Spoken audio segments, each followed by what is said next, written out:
ยินดีต้อนรับทุกคนเข้าสู่ Error ค่ะพอดแคสต์ที่จะพาทุกคนไปฟังเรื่องราวของวิกฤตทางการบินไม่ว่าเรื่องราวจะระทึกแล้วก็น่าค้นหาขนาดไหนเนี่ยก็อยากให้ทุกคนมาฟังกันนะคะพบกับมีนานะคะและโจนะครับแล้วก็อย่างที่บอกทุกๆครั้งนะครับว่าที่เราเอามาเล่ากันตรงนี้เนี่ยไม่ได้อยากให้ทุกคนกลัวการบินแต่อยากให้รู้ว่าเพราะเหตุการณ์เหล่านี้มันเลยทำให้การบินมีความปลอดภัยมากขึ้นและสำหรับในวันนี้ก็เป็นอีกหนึ่งเหตุการณ์น่าตื่นเต้นกับวิกฤตการณ์เครื่องตกพอนักบินตกใจแล้วถ้านักบินตกใจมันจะเกิดหายนะทางการบินขนาดไหนเดี๋ยวให้มีนาเล่าให้ฟังก่อนดีกว่าว่าเรื่องราวมันเป็นยังไงก็ต้องย้อนกลับไปนะคะในปี 2003 ค่ะในวันที่ 6 มีนาคมกับเที่ยวบิน 6289 ของสายการบิน Air Algeria ค่ะซึ่งวันนั้นค่ะเขาใช้เครื่องบินแบบ Boeing 737-200 ค่ะตั้งใจจะเดินทางจากสนามบินทามาราเซตนะคะแล้วก็จะไปแวะอยู่ที่เมืองกราดีแอร์นะคะแล้วก็ปลายทางจริงๆเนี่ยจะไปที่แอลเจียนะคะแต่ว่าด้วยความที่สนามบินทามาราเซตเรียกได้ว่าอยู่กลางทะเลทรายซาฮาราเลยค่ะพี่โจเป็นสนามบินที่ร้อนระอุแน่นอนร้อนไม่พอค่ะด้วยความที่สนามบินนี้อยู่สูงด้วยทำให้สนามบินนี้มีความหนาแน่นทางอากาศที่น้อยค่ะคือต้องบอกก่อนว่าเรื่องของประสิทธิภาพในการบินเนี่ยมันขึ้นอยู่กับตัวมวลอากาศที่เราจะบินเข้าไปหามันใช่ไหมครับทีเนี้ยมวลอากาศถ้าเกิดมวลอากาศมันมีความหนาแน่นสูงเช่นที่อากาศหนาวมากๆอะไรอย่างเงี้ยอันนี้ประสิทธิภาพมันจะดีเพราะว่าเท่ากับว่าอากาศมันจะแน่นปีกมันก็จะกินอากาศได้ดีเพราะนั้นแรงยกที่ปีกสร้างขึ้นมามันก็จะสร้างได้ดีรวมถึงกำลังของเครื่องยนต์เวลาที่อากาศถูกอัดเข้ามาในเครื่องยนต์เนี่ยมันก็จะทำให้กำลังของเครื่องยนต์ดีด้วยทีนี้กลับกันถ้ามาอยู่ในที่ที่ร้อนแถมสูงซึ่งเราก็รู้อยู่แล้วว่ายิ่งสูงอากาศก็ยิ่งบางใช่ไหมครับพออากาศยิ่งบางและยิ่งร้อนด้วยเนี่ยทำให้อากาศตรงนั้นมีความบางมากๆซึ่งพออากาศบางเนี่ยเท่ากับว่าเครื่องบินเนี่ยประสิทธิภาพในการสร้างแรงยกกับประสิทธิภาพของเครื่องบินมันก็จะของตัวเครื่องยนต์เองมันก็จะลดลงทีนี้การที่จะชดเชยตรงนี้ได้เขาก็เลยต้องแบบต้องมีการเพิ่มกำลังการสูบฉีดน้ำมันเพิ่มกำลังเครื่องบินเพื่อให้เครื่องยนต์เนี่ยทำงานหนักขึ้นจะได้สู้กับอากาศบางได้รวมถึงต้องใช้ระยะทางของรันเวย์มากขึ้นเพื่อที่ตัวเครื่องบินจะได้บิ้วความเร็วของเครื่องบินได้ดียิ่งขึ้นจนสามารถที่จะสร้างแรงยกได้เพียงพอเมื่อเทียบเท่ากับเมื่ออยู่ในอากาศเย็นๆซึ่งหลายๆคนอาจจะสังเกตว่าแบบสมมุติเวลาที่เราไปแลนดิ้งในประเทศที่ร้อนๆอย่างที่ประเทศไทยเองเนี่ยก็ถือว่าร้อนนะยิ่งช่วงบ่ายๆอะไรอย่างเงี้ยจะเห็นเลยว่าอากาศที่ประเทศไทยก็ค่อนข้างบางเพราะนั้นเวลาตอนที่เครื่องแลนดิ้งจะรู้สึกเลยว่าเครื่องมันจะสายไปสายมาเพราะว่าประสิทธิภาพในการที่เครื่องมันจะเกาะอากาศมันจะลดลงรวมถึงมันจะแลนดิ้งยากขึ้นด้วยการเทคออฟก็เหมือนกันซึ่งจริงๆแล้วค่ะในเหตุการณ์เนี้ยอุณหภูมิณตอนนั้นมันแค่25องศาเองค่ะใช่แต่ด้วยความที่มันอยู่สูงไงพอมันอยู่สูงอากาศที่ความสูงมันบางอยู่แล้วอุณหภูมิแค่เนี้ยมันก็ยิ่งทำให้อากาศมันมีความบางเข้าไปอีกในไฟล์วันนี้มีนักบิน2คนนะคะแล้วก็มีพนักงานต้อนรับบนเครื่องบินอีก4ท่านนะคะนักบินท่านแรกค่ะเป็นฝั่งฝ่ายชายนะคะเป็นกัปตันอายุ48ปีค่ะชั่วโมงบินเนี่ยเขา 1760 ชั่วโมงเลยมีประสบการณ์เครื่องบินตัว Boeing 737มาที่ 1,087 ชั่วโมงคือเหมือนเครื่องบินตัวเนี้ยที่กำลังขับอยู่อันเนี้ยที่เกิดเหตุเนี่ยดันมีประสบการณ์น้อยกว่านะคะแล้วก็ฝั่งนักบินผู้ช่วยเองค่ะเป็นนักบินหญิงอายุ44ปีค่ะมีชั่วโมงบินอยู่ที่ 5,200 กว่าชั่วโมงแต่ว่ามีประสบการณ์การบินเครื่องบินรุ่น 737-200 เนี่ยที่ 1,292 คือต้องบอกก่อนว่าชั่วโมงบินรวมพูดถึงชั่วโมงบินรวมก่อนนะครับอย่างที่มีนาว่าชั่วโมงบินรวมของกัปตันก็เป็นหมื่นแล้วเนาะส่วนของพลโควิดประมาณ 5,000 แต่ว่าด้วยความที่กัปตันเนี่ยเขาอาจจะมีการเปลี่ยนไทป์ของเครื่องบินหลายไทป์เปลี่ยนบ่อยหรืออะไรอย่างเงี้ยแล้วเขาก็มาเปลี่ยนเพื่อบินกับตัวเครื่อง737ตัวเนี้ยอยู่แค่พันนิดชั่วโมงก็คือประสบการณ์กับเครื่องบินแบบเนี้ยรุ่นเนี้ยอย่างน้อยกว่าโคไพลอตประมาณนี้ซึ่งเป็นฝั่งของนักบินหญิงใน EP เนี้ยเราจะเน้นเรียกนักบินหญิงและนักบินชายแล้วกันจะได้แบบว่าเห็นชัดไม่ได้เปรียบเทียบเรื่องอะไรแต่อยากให้เห็นภาพชัดว่าโอเคนักบินหญิงกับนักบินชายเพราะว่าเราไม่มีชื่อนักบินในไฟล์นี้นะคะทีนี้ค่ะเครื่องบินลำนี้ค่ะเกิดความดีเลย์ตั้งแต่ยังไม่ได้บินเลยค่ะพี่โจแต่ไม่พอค่ะด้วยความที่ไฟล์วันนี้มันก็ดีเลย์แล้วเนาะนะคะไหนๆก็ดีเลย์แล้วนักบินฝั่งผู้ชายค่ะก็เลยมาช้าด้วยไม่ได้ช้าแค่ฝั่งกัปตันที่ช้าเนี่ยทางเพอร์เซอร์ก็ช้าด้วยคือไม่มาทั้งคู่ด้วยนะคะมาช้าทั้งคู่ทำให้ณจุดนั้นก็คือไม่ได้มีการบรีฟกันก็คือแบบว่าทั้งฝ่ายชายฝ่ายหญิงทั้งกัปตันและโคไพลอตไม่ได้มีการคุยกัน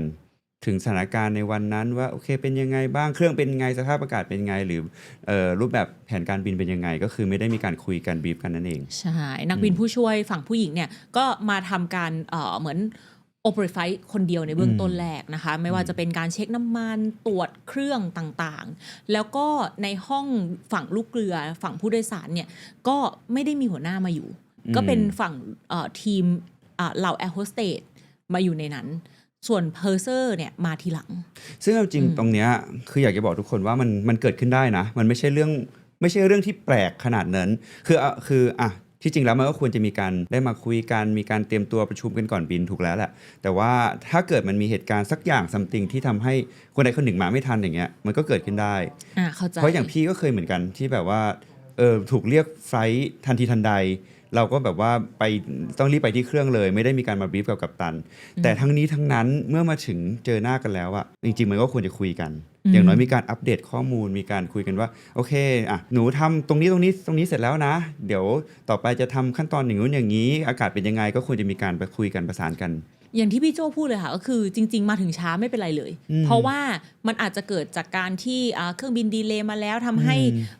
ตัวนักบินเองหรือลูกเรือเนี่ยชั่วโมงบินไม่พอก็เลยต้องเปลี่ยนคนก็เลยทำให้คนที่ไม่เรียกมาแทนเนี่ยเขาก็เพิ่งมาถึงเครื่องใช่ซึ่งอันนี้เราไม่รู้ว่าเกิดอะไรขึ้นทำไมถึงมาช้านะคะแต่โอเคแหละพอมาช้าปุ๊บไม่พอค่ะทางกัปตันเข้ามาทักทายกับทางตัวโคไพลอตเซฮายกันแล้วใช่ไหมคะแล้วก็ทางโคไพลอตเนี่ยก็เหมือนชวนให้เกิดการบรีฟแต่ว่ากัปตันค่ะก็คือเมาส์มอยเปลี่ยนเรื่องแล้วก็ชวนคุยเรื่องแบบไปกินข้าวชวนไปนอกเรื่องไปนะคะแล้วก็พอเครื่องบินจะทำการออกค่ะหัวหน้าพนักงานต้อนรับบนเครื่องบินเนี่ยก็ยังอยู่ในห้องคอกพิทด้วยอันนี้แปลกคือไม่ออกปกติอาจจะต้องออกไปแล้วก็ไปทำไฟล์ปกติเขาก็ต้องแบบไปดูผู้โดยสารนะแบบเช็คความเรียบร้อยความปลอดภัยทั้งหมดทั้งมวลอะไรอย่างนี้ใช่แต่ว่าก็คืออยู่เมาส์ด้วยในนั่งอยู่ที่จำซีทในห้องของนักบินด้วยนะคะก็ในระหว่างนั้นค่ะก็เรียกว่ามันก็ถึงเวลาแล้วเนาะที่เครื่องจะต้องเทคออฟก็เริ่มเทคออฟค่ะประมาณช่วงเวลาราวๆประมาณบ่ายสองนะคะก็ดีเลย์เนาะจริงๆควรจะออกตั้งแต่ประมาณ 11 โมงซึ่งเอาจริงๆด้วยความดีเลย์ตรงนี้พอมาเป็นบ่ายสองมันเลยร้อนกว่าเดิมด้วยโอ้จริงเหรอเพราะว่าพอช่วง 11 โมงอุณหภูมิมันอาจจะไม่ถึงขนาดนี้มันจะแบบอยู่ที่ประมาณ10 กว่าแต่พอเลยไปช่วงบ่ายปุ๊บอุณหภูมิก็ยิ่งสูงขึ้นไปใหญ่ก็เลยเนี่ยแหละอาจจะลีดไปให้เครื่องมันเกิดขึ้นตรงนี้ได้พอเวลา 14:13 นาทีค่ะเครื่องบินเนี่ยก็เริ่มถอยแล้วก็กำลังจะไปที่รันเวย์02ค่ะในขณะนั้นค่ะนักบินฝ่ายหญิงเนี่ยก็ทำหน้าที่บังคับเครื่องบินต้องบอกงี้ก่อนว่าเหมือนโดนคำสั่งของฝั่งกัปตันบอกมาว่าให้ฝ่ายหญิงเป็นผู้ขับเวลาอยู่ในคอกพิทกัน2คนใช่ไหมครับนอกจากแบ่งกันด้วยตำแหน่งแล้วเป็นกัปตันกับโคไพลอตมันจะแบ่งกันด้วยหน้าที่ด้วยในไฟล์หนึ่งก็คือจะมี PF เป็น Pilot Flying กับ PM Pilot Monitoring Pilot Flying คือคนที่ต้องทำบินคนที่เป็นคนบังคับเครื่องบินเป็นคนคอยควบคุมเครื่องบินก็คืออย่างเนี้ยในกรณีนี้ก็คือนักบินหญิงก็คือเป็นคนที่จะทำการ Take off landing ทำการควบคุมเครื่องบินด้วยตัวเองส่วนอีกคนหนึ่งที่เป็น PM เนี่ยหรือ Pilot Monitoring เนี่ยก็คือจะเป็นคนที่คอยช่วยสนับสนุนในเรื่องอื่นๆเช่นการพูดคุยกับผอบังคับการมอนิเตอร์ค่าต่างๆที่เกิดขึ้นบนจอการช่วยอ่านเช็คลิสต์การทำทุกอย่างที่มันไม่ใช่เกี่ยวกับการบินเพราะว่าการบินเราโยนให้คนที่เป็น PF แล้วซึ่งในกรณีเนี้ยคือต้องบอกก่อนว่าการเป็น PF PM ไม่ได้ขึ้นอยู่กับตำแหน่งนะว่าแบบต้องเป็นกัปตันเท่านั้นที่จะบินได้หรืออะไรอย่างนี้หลายคนยังเข้าใจผิดอยู่คือนักบินทุกคนไม่ว่าจะเป็นตำแหน่งไหนบินได้หมดทีนี้ในการ assignหน้าที่ในแต่ละไฟล์มันก็จะขึ้นอยู่กับการตกลงของคน2คนแล้วว่าเดี๋ยวไฟล์นี้ผมขอเป็น PF เดี๋ยวกัปตันเป็น PM อีกไฟล์นึงกัปตันเป็น PF โค้ชหลอดเป็น PM อย่างนี้ได้หมดเลยมันสลับกันได้ใช่มันสลับกันได้ซึ่งไม่แปลกแล้วก็ปลอดภัยทั้งคู่ปลอดภัยทุกคนปลอดภัยทั้งหมดโอเคค่ะก็ฝั่งนักบินหญิงเนี่ยก็พยายามทำการนำเครื่องบินขึ้นเนาะกัปตันเนี่ยก็พูดในเรื่องว่า you have 90 knot อันนี้เป็นเรื่องของความเร็วในการ take off คือโดยปกติแล้วครับเวลา take off เนี่ยมันจะมีความเร็วอยู่ค่าหนึ่งเรียกว่า V1 ที่จริงมันมี3ค่า V1 VR V2 ทีนี้ไอ้ค่าแรกคือ V1 เนี่ยคือเป็นความเร็วที่ใช้ในการตัดสินใจว่าถ้าเครื่องบินเป็นอะไรขึ้นมาอย่างเช่นเครื่องยนต์ดับเครื่องยนต์เสียเนี่ยแล้วมันก่อนที่จะถึงค่าความเร็วเนี้ยเราจะหยุด เราจะไม่ไปต่อ เพราะว่าก่อนที่จะถึงค่าความเร็วเนี้ยถ้าเราหยุดเครื่องบินเครื่องบินจะสามารถหยุดทันโดยที่ไม่หลุดออกนอกรันเวย์แต่ถ้าเลย V1 ไปแล้วถ้าเกิดหลุดเลยจากค่าความเร็วนี้ไปแล้วและเกิดเราหยุดเครื่องบินอาจจะทะลุรันเวย์ได้เพราะฉะนั้นถ้าเกิดเลย V1 เราก็จะ continue ต่ออย่างเช่นสมมติเครื่องยนต์ดับไป1ข้างเราก็จะมีอีก1ข้างที่เราสามารถที่จะ take off ขึ้นไปก่อนได้อย่างปลอดภัยแล้วค่อยกลับมา landing ใหม่การที่กัปตันขานช่วงแบบ90หรือ100ก็คือ90หรือ100น็อตอันนี้เป็นช่วงแบบเรียกว่าเป็นช่วงปริ่มก่อนจะถึง V1 ว่าแบบว่าเป็นช่วงตัดสินใจแล้วนะว่าถ้าเกิดเลยสัก100น็อตไปแล้วถ้าเกิดความเสียหายใดๆก็ตามที่มันเล็กน้อยที่มันแบบแทบไม่มีผลต่อการบินอะไรเท่าไหร่เราก็จะไปต่อนะเพราะว่ามันเป็นความเร็วที่สูงละถ้าหยุดเนี่ยมันก็สถานการณ์อื่นๆมาจะทำให้เราหยุดไม่ทันนั่นแหละค่ะจนกระทั่งกัปตันก็ขาน V1 เนาะหัวเครื่องบินเนี่ยก็เริ่มเชิดขึ้นแล้วนักบินผู้ช่วยค่ะแจ้งกัปตันว่าเกียร์อัพซึ่งอันนี้เป็น procedure ที่ต้องทำเลย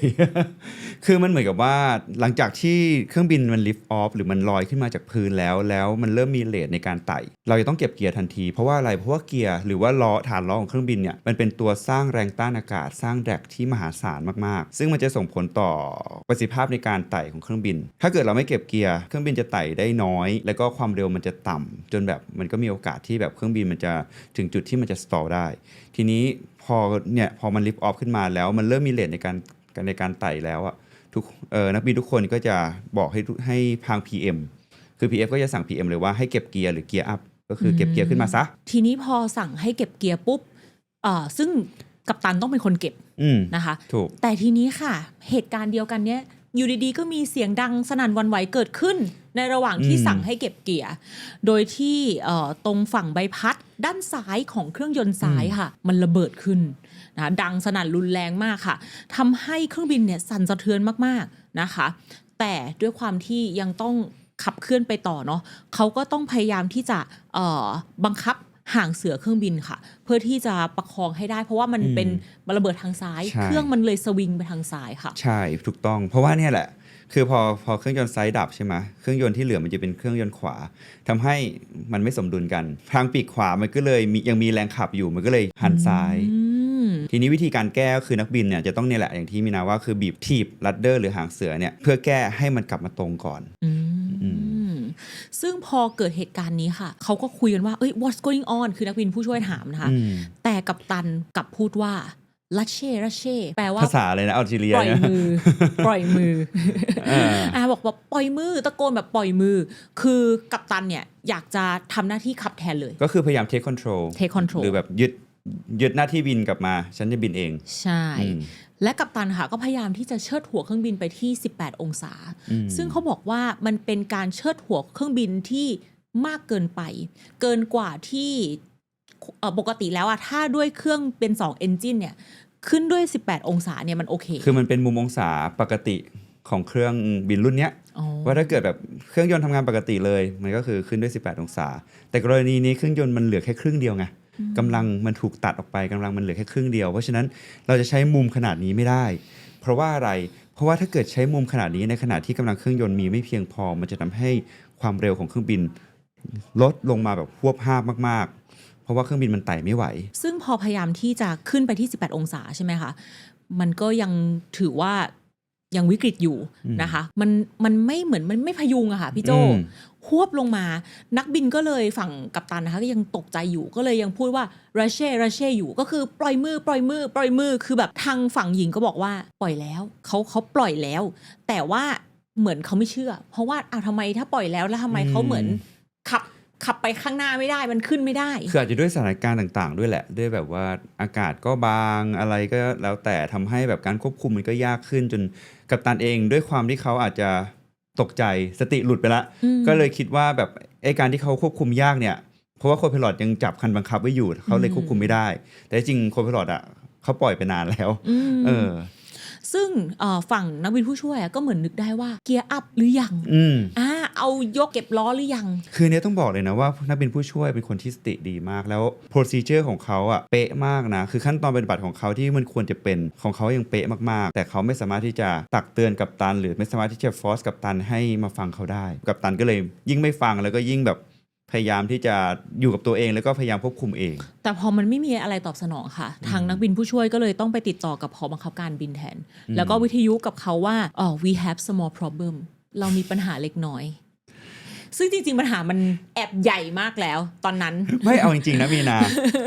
การเทคออฟด้วยเครื่องยนต์เดียวอ่ะมันถือเป็น small problem นะเอาหรอเพราะว่านักบินทุกคนน่ะทุกอย่างที่รู้กันว่านักบินทุกคนจะต้องเข้าซิมทุกๆ6 เดือนใช่ไหมเราจะฝึกท่านี้ประจำเลยนะว่าเวลาที่เกิดขึ้นว่าถ้าเกิดเครื่องยนต์ดับไป1ข้างแล้วเราเทคออฟเนี่ยเราจะต้องทำยังไงซึ่งมันจะมีขั้นตอนเลยว่าแบบโอเคควบคุมเครื่องบินให้ได้ก่อนถีบลัดเดอร์แล้วก็เอาให้เครื่องบิน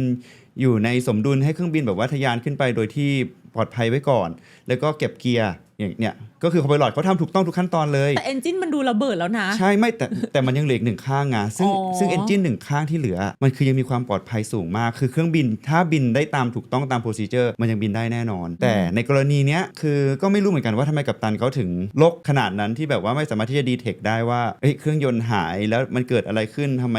ล้อยังไม่เก็บทำไมอะไรอย่างเงี้ยคือเขาเหมือนกับเขาแบงค์ไปแล้วซึ่งกัปตันก็ยังพูดอยู่คำเดียวค่ะก็คือปล่อยมือแล้วก็ปล่อยมือก็คือจนวินาทีสุดท้ายก็ยังคงปล่อยมืออยู่แล้วก็เครื่องก็เริ่มเกิดสตอค่ะแล้วก็เหมือนมันพยุงตัวไม่ได้แล้วเนาะคือก็อย่างที่บอกเลยครับว่าเนี่ยแหละด้วยหัว18องศาใช่ไหมทำให้สปีดของมันอะลดลงมาแถมไม่เก็บล้อด้วยล้ออย่างที่บอกไปว่ายิ่งเพิ่มแรงต้านอากาศทำให้ความเร็วของเครื่องบินยิ่งลดลงมาไวขึ้นไปอีกจนถึงความเร็วที่เครื่องบินมันไม่สามารถสร้างแรงยกได้และเกิดสตอก็คือการหมดแรงยกตรงนี้นั่นแหละอย่างที่มีนาว่าและสุดท้ายค่ะเครื่องบินก็ไต่ระดับไปเพียงแค่400ฟุตค่ะแล้วก็ลดความเร็วลงไปเรื่อยๆแล้วก็หลังจากนั้นค่ะเครื่องบินก็เริ่มเอียงแล้วก็ตกลงสู่พื้นกระแทกกับทางด้านซ้ายของรันเวย์ทันทีก็เรียกว่าห่างจากรันเวย์ไปเพียงแค่ 1,645 เมตรเท่านั้นเองก็คือขึ้นมาไม่ถึง1นาทีใช่เหตุการณ์นี้คือไม่ถึง1นาทีพี่โจคือแบบมันไวมากอะซึ่งมีนาว่ามันคงแบบมัน1นาทีทุกอย่างมันเร็วมากคือมีผู้เสียชีวิต102คนแต่ทั้งหมดมี103รอด1คนค่ะผู้รอดชีวิตเนี่ยเป็นทหารเกณฑ์วัย28ปีค่ะที่เขานั่งแถวหลังสุดโดยไม่คาดเข็มขัดนิรภัยแต่นี่ก็ไม่ค่อยอยากแนะนำนะ เพราะเขารอดชีวิตโดยที่เขาฝ่าฝืน กฎความปลอดภัยนิดนึงคือแรงกระแทกค่ะนี่ก็เป็นความโชคดีแล้วกันทำให้ร่างเขาเหวี่ยงกระเด็นออกมานอกเครื่องค่ะแล้วก็ก่อนที่ไฟจะลุกไหม้เครื่องไปทั้งหมดค่ะก็คือเหมือนเขาหลุดออกมาได้เหตุการณ์ที่ One Engine Fail เนี่ยมันเป็นเรื่องจิ๊บจอยมากที่นักบินทุกคนจะถูกฝึกในซิมและจะต้องแก้ไขได้อะเวลาที่เกิดขึ้นแต่ไม่รู้ว่าด้วยความกัปตันเขาอาจจะละเลยหรือเปล่าเพราะว่าอย่างที่มีนาว่าเขามาช้าด้วยแล้วก็เมาส์มอยกับทางเพอร์เซอร์อยู่ตลอดเวลาก่อนบินขึ้นก็ไม่ได้แบบว่าเขาอาจจะไม่ได้มีการรีมายว่าแบบถ้าเกิดเหตุการณ์อะไรขึ้นแล้วต้องทำอะไรต่ออะไรอย่างนี้ซึ่งโคไพลอตหญิงอ่ะเขาถือว่าเขามีโพสิชันในหัวแล้วเขาแบบว่าปฏิบัติตัวดีมากนะเพียงแต่ว่าเขาอาจจะ CRM ไม่มากพอ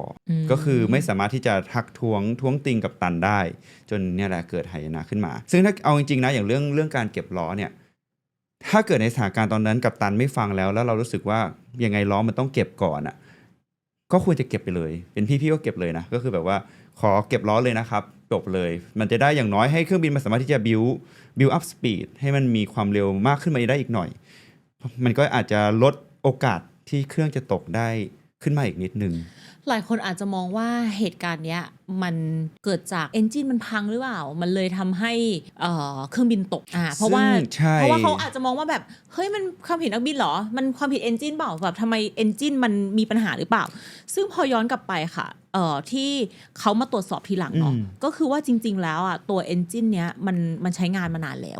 แล้วก็เครื่องยนต์ซ้ายอะค่ะพบว่าตัวใบพัดเนี่ยเกิดรอยร้าวนะคะซึ่งมันเป็นความล้าของความร้อนที่เกิดขึ้นนะคะมันเรียกว่าโค้กค่ะมันเกิดเป็นเขม่าแข็งจับกันเป็นก้อนคือต้องบอกก่อนว่าตัวความร้า thermal stress อะครับมันเกิดจากการที่แบบมันอาจจะมีใบพัดมันอาจจะแบบว่ามีการเจอความร้อนเดี๋ยวร้อนเดี๋ยวเย็นเดี๋ยวร้อนเดี๋ยวเย็นจนมันเกิดความร้าขึ้นที่สักจุดหนึ่งของใบพัดแต่ทีนี้ที่เขาไม่เห็นที่ช่างเขาตรวจสอบแล้วเขาไม่ได้ดีเทคตรงนี้เพราะว่านี่แหละมันเกิดโค้กที่พี่มีนาว่าซึ่งมันคือคราบเขม่าที่มันไปเคลือบตรงรอยแคร็กเนี่ยอีกทีนึงทำให้เขาไม่รู้ว่าตรงนี้มันมีรอยแคร็กอยู่นะมันเป็นจุดอ่อนของเครื่องยนต์ตัวนี้นะ อืมแล้วมันเลยทำให้ไอตัวใบพัดมันแตก อืม อย่างที่พี่โจพูดอ่ะก็คือแตกก็จริง ๆ ก็ไม่เป็นไร ถ้า ใช่ ยังไม่ตกใจขนาดนี้ ใช่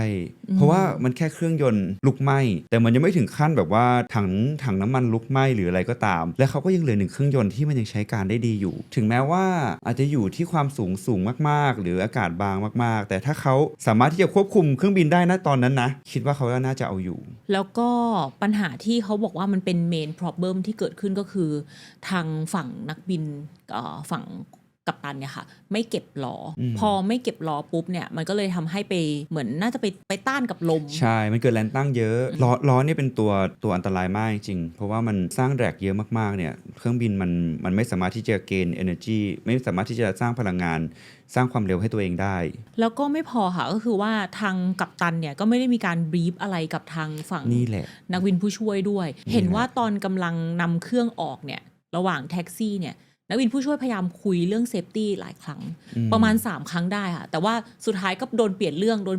จนเขาเลิกคุยแล้วไม่คุยแล้วอะไรอย่างเงี้ยค่ะใช่ มันเป็น procedure ที่สำคัญแล้วก็ต้องทำทุกไฟล์นะ เพราะว่าอย่างพี่บินเองอ่ะพี่ทุกไฟล์ก็คือต้องมีการบรีฟเลยว่าโอเคกรณีถ้าเกิดเครื่องยนต์พังเครื่องยนต์ดับหรือ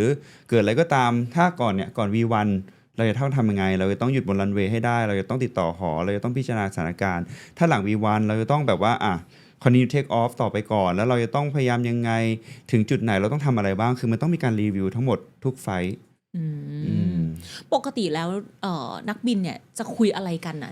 ในคอกพิทเพราะว่าจริงๆอย่างทางฝั่งลูกเรือเนาะเราก็จะรู้ว่าช่วงเครื่องบินกำลัง push back นะคะก็คือกำลังจะ take off เนี่ยลูกเรือเนี่ยจะถูกสั่งห้ามคุยกับนักบินเลยเรียกว่าช่วง Sterline Flight Deck ใช่มันเป็นช่วง Sterline เขาคุยอะไรกันในการบรีฟอะเวลามันเป็นช่วงที่ workload สูงก็คือมันจะไม่มีการพูดอะไรนอกเรื่องไม่มีการพูดอะไรที่แบบว่าสัพเพเหระทั่วไปมากมายขนาดนั้นมันจะเป็นการพูดในเรื่องของตัวเนื้องานล้วนๆเพราะว่าตั้งแต่เริ่ม push back มาเนี่ยมันคือเป็นสเต็ปมาเลยนะว่าการ push back การขอแท็กซี่เวลาแท็กซี่เราก็ต้องช่วยกันดูว่าแท็กซี่ถูกแท็กซี่เวย์ไหมต้องเลี้ยวขวาเลี้ยวซ้ายตรงไหนก่อนจะ take off มันจะเกิดอะไรขึ้นมีเครื่องมากน้อยแค่ไหน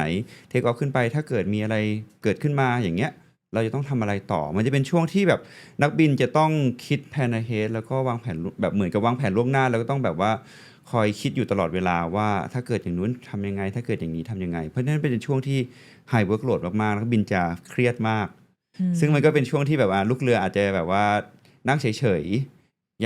ยังไม่ได้ทำหน้าที่อะไรเยอะแต่ว่าลูกเรือก็ต้องมีการรีมายถูกไหมมีการรีมายแบบว่าถ้าเกิดอะไรขึ้น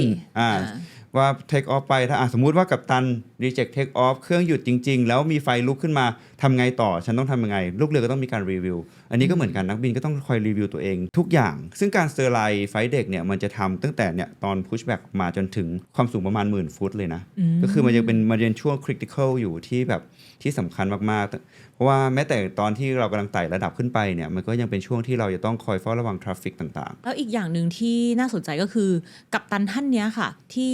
อายุ48 ปีท่านเนี้ยเขาต้องทำการบิน2แบบด้วยก็คือเขาต้องเป็นกัปตันกับเครื่องบินตัว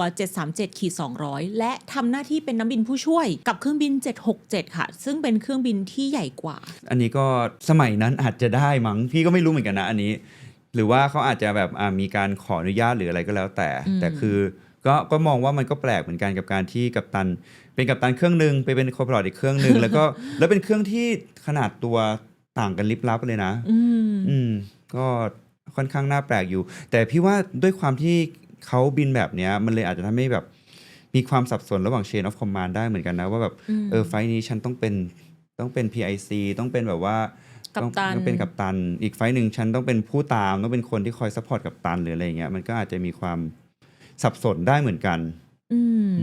แล้วก็เขาบอกว่ามันอาจจะเป็นจิตวิทยาอีกอย่างหนึ่งด้วยค่ะว่าการที่เขาบินกับนักบินหญิงด้วยเพราะว่าด้วยความที่แอลจีเรียในยุคก่อนหน้านี้ก็เพิ่งผ่านช่วงสงครามมาด้วย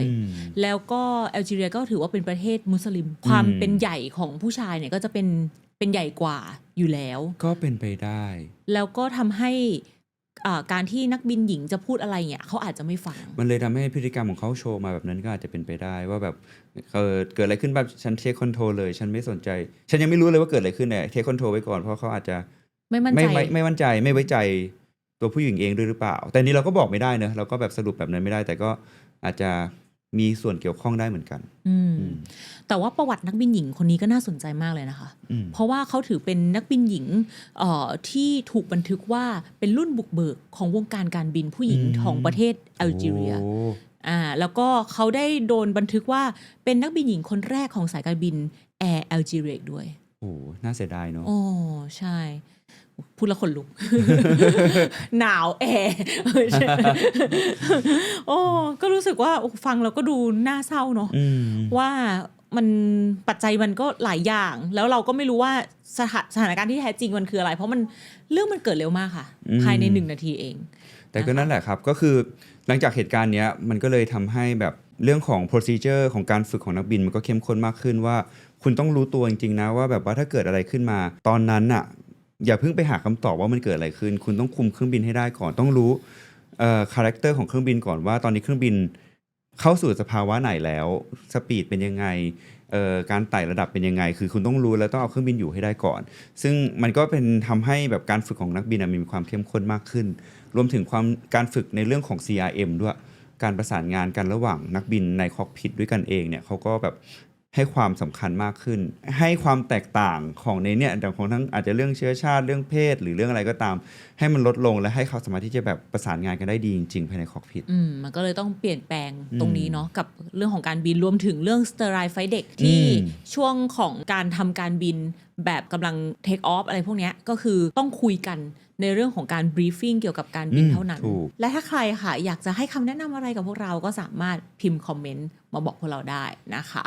สำหรับวันนี้ค่ะมีนาค่ะและโจ้นะครับก็ต้องขอลาไปก่อนแล้วครั้งหน้าเราจะมีเคสที่น่าสนใจและเป็นเรียกว่าเป็นต้นแบบของการเพิ่มความปลอดภัยกับการบินได้มากน้อยแค่ไหนอีกก็อย่าลืมติดตามชมนะครับบ๊ายบายค่ะเจอกัน EP หน้าค่ะ